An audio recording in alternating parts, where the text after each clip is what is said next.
Hi, Nick Colas from Data Trek here, and today's video is about disaster planning in real life and investing. This is a bit off the beaten track for us at Data Trek. We tend to stick to a lot more quantitative, grimy kind of first order topics in investing, but it's an issue that I've discussed with our clients over the years through a variety of different reports, and it's one that I think would benefit from a video both for them and for you, the broader YouTube audience. So here goes. I want to start with a story, and this is something that happened to me and my wife a couple of years ago in this very apartment. About 3 in the morning one Saturday night, the fire alarm goes off all across the building. And at first, we don't know really what's going on. We're both asleep, but it's very clear from smelling smoke that something's really wrong. So we get dressed really quickly. It's like a March night, so we get bundled up and grab our go bag and a couple of other valuables and head down the stairs, making sure all our neighbors are getting out as well. And everybody makes it down the stairs and into the courtyard of this building. And that's when I realized that my wife and I are the only people actually dressed for winter weather and have a go bag, have something prepared in case of an emergency. Everybody else in the apartment was in their pajamas and robes and slippers, and they were ferried off into another building to stay warm while the fire department dealt with the fire. It wasn't particularly serious, but I'll tell you that within 3 minutes of when we were getting ready, this apartment began to fill up with smoke to the point where, as I finally left, I had to crawl my way from where I'm sitting right now to the door behind me because the smoke was already so thick. So that is something for you, just as a big takeaway. If you ever hear a fire alarm, take it seriously because smoke does move as fast as they say.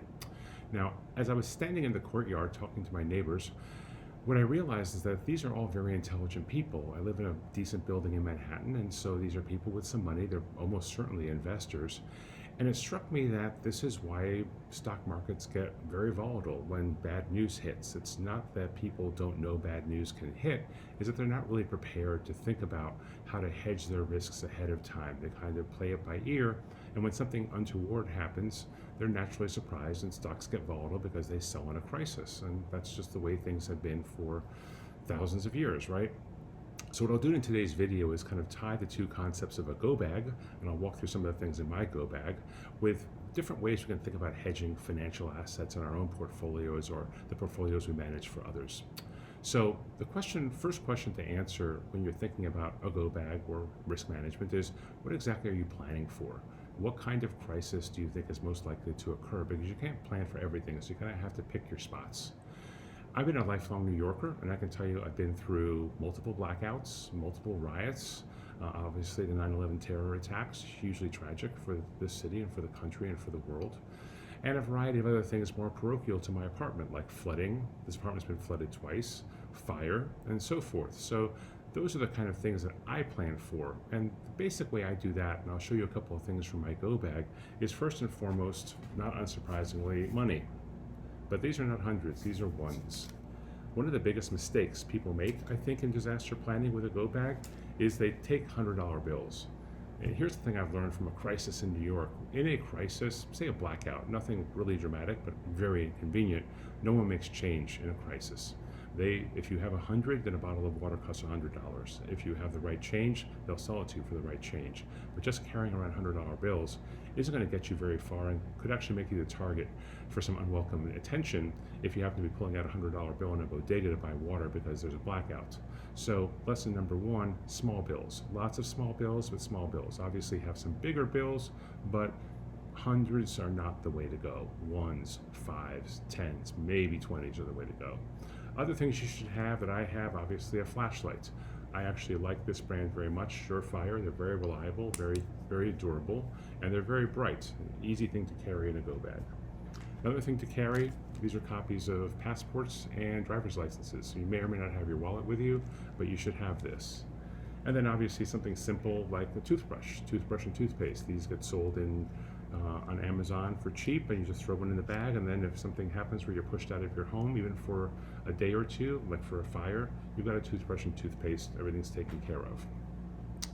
Now, the analogs to markets, thinking about what we should plan for. There's two basic kinds of shocks. They come in different flavors, but they end up being one of two things. The first is a shock that drives consumer confidence lower. It makes people fearful for the economy. And the second one is an oil shock, which is kind of like the first one, but has the additional effect of all of a sudden a very key commodity is a lot more expensive. And the two hedges that I've found most useful for those events are TLT or other Treasury ETFs, long dated Treasuries, because in a crisis, particularly a global crisis, people do tend to flock to Treasuries. The dollar is a safe haven asset. Treasuries are considered money good assets, and so Treasuries tend to rally. So as much as you might own a lot of stocks and have great equity exposure, you do, I think, want to maintain some exposure in safe, long-dated Treasury assets. I certainly do. Jessica certainly does. It's one of the hedges, one of the few hedges when everything else is going wrong, because in a crisis, almost all correlations go to one. Everything sells off. The other one is geopolitical, the oil shock that I mentioned, and there I personally own PSCE, the small cap energy sector. So does Jessica. And that's kind of a turbocharged way to play a sudden oil shock, because most of the time energy stocks, they don't do particularly well. But you can't ever really underweight them because of this persistent risk of an oil shock. And so PSCE or other small cap oil and energy names is one way to potentially hedge that kind of energy shock exposure in a portfolio that otherwise is going to do perhaps pretty poorly when an oil shock hits. So that's lesson number one. Think about what you're planning for. The second is you've got to really anticipate the actions of others and what they might do. And I'll give you another story as an example. After 9/11, I worked in an office building in Midtown Manhattan, and I worked with a fellow who kept a gas mask in his desk. And I once asked him, what's the gas mask for? And he said, well, I'm still worried about a terror attack, and we all certainly were at the time. He said, if anything happens, whether it be something like what just happened or something like a nerve agent or other attack, I'll grab my gas mask and then I can walk home to Westchester. And I looked at him and said, there's a big flaw with your plan. And he said, what is it? And I said, somebody else is going to knock you over the head and grab your mask, because in that kind of situation, everybody's going to be looking for the same thing, which is protection from whatever's going on, and that mask provides it. And so unless you have a handgun or other way to defend yourself, you're not going to make it past 59th Street, nevertheless to Westchester, with a gas mask on your face. And he realized that was right, and perhaps for other reasons, but perhaps for that one, he soon quit the firm and went back to work from his home in Westchester. I think that kind of risk was something that he had not really thought about, what might happen in terms of what other people might do, that made his plan perhaps not optimal. In terms of thinking about my own go bag, the way I think about it is a lot of people are going to be unprepared.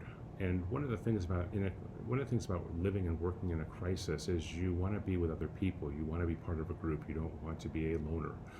There's strength in numbers. And so, for example, as I pack my first aid kit, I make sure I have a lot of bandages. I don't know if you can see those because I keep everything wrapped in these these plastic bags in case it rains or things get wet. But plenty of Band-Aids, emergency blankets for people. I've got 10 of them in here. They're very small, they're very light, but they're very effective. And then obviously medicine, in this case some antibiotic and some painkiller, but plenty of those, and then some more Band-Aids. So the way I think about it is there's going to be a lot of unprepared people, but if you have resources they need, then you can build a little bit of a community fairly quickly. And I think about that particularly as a New Yorker. It's a big city, a lot of people. In a crisis, you want to be around other people. That's kind of a key part of what would make you successful in that kind of environment. Now, as far as what other people do in a financial markets crisis, it's pretty simple. They all panic, and that's just the way it's always been. And the way we look at it at Data Trek, and this was very effective back in 2020 and again in 2023 and 2022, look at the VIX. The VIX is going to be your indicator of how much panic there is in the market. And there's some simple numbers to follow. The average VIX reading over time is 20. The standard deviation of around that 20 is 8. So when you see the VIX going to 28 or 36 or 44 or 52, we're getting to very high levels of VIX readings. And those are levels where you can begin to nibble at stocks. Those are levels where the fear has become way overblown. The all-time record on the VIX was during the pandemic crisis in March 2020 at just over 80. That tells you just how dramatically oversold markets were, and obviously fiscal and monetary policy and a lot of health policy came to the fore, and ended up stocks survived that crisis and ended up doing fairly well. So think about the actions of others in terms of how you think about where stocks might bottom in a crisis. The last piece, which I think in some ways is the most important piece that I think about when building my go bag, is you need reliable information. You need access to reliable information. That is remarkably hard to come by in a big crisis. I've seen it with the blackouts in New York. I've seen it with the riots, both in the 70s and more recently.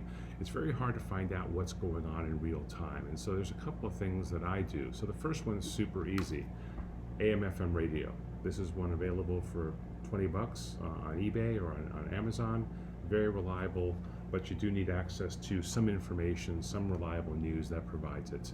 Another thing which I personally carry every day is this little device. It's called a nuke alert. And again, I wouldn't do this if I didn't live in New York, but it's a radiation detector, and it will click in the presence of radiation. And obviously, you never want to hear this thing go off, and that would be very, very bad. However, there could be rumors of a dirty bomb or some other kind of nuclear situation in Manhattan, and it might not be true. And what's more important is if this thing doesn't go off, but there's rumors that there's radiation in the air. And that will tell you that those concerns are obviously unfounded, even though they're going to be creating mass panic. So to me, this is more like a dog didn't bark kind of tool. If this doesn't go off in the presence of those rumors, then we're actually okay. So that's another one. You might want to leave a note for people. So paper and pens, old school, but you might need it. And the last thing I have is one of the things I learned in the blackout probably 10, 15 years ago is cell phone towers go out. So there's no way to communicate with people. Now what you might want to do is carry things like these. These are multi-channel personal radios. They don't have a great range, but you can use them, and if you need to separate from the rest of your party, you can in theory try to communicate with each other using those, and they're not expensive, they're on Amazon. And of course what you want to do is have plenty of batteries, and those devices both use this kind of battery, a AA battery, so you have plenty of batteries. And then lastly, this is a bit heavy, but it's also worthwhile, a portable charging bank. So those are sort of the key highlights. In investing, having the right information is super important, and it's very hard to do in a crisis. I think back to March 2020, none of us really knew what was going on. It was very hard to figure out what was happening in real time. So you have to be extra careful that you are using reliable sources of information. At Data Trek, we try very hard to do that. We're very apolitical, just focused on the facts, focused on capital markets, and we try to give you the very best look at what we think are the right things to focus on. But you want to look for those same kind of unbiased news sources to have some kind of grounding in what you think is going to happen and how to then invest and allocate capital wisely. So those are the three basic lessons. I'll just sum up by saying, I think Eisenhower said it best: plans are useless, but planning is essential. And I think that's true for whether you're disaster planning for your household, for yourself, for your family, or whether you're thinking about risk management and financial markets. All of it ties together. No matter what happens, you're not going to get it all right. You're not going to have everything you need. But if you thought about the steps ahead of time, you're going to be ahead of most of the rest of the pack. So I hope you enjoyed this video, found it useful. If you did, please hit like and subscribe. And if you want to check out the rest of our work, which is not about disasters or anything as dire as what we discussed today, just go over to datatrekresearch.com and sign up for a 2-week free trial. Thanks a lot and have a great day.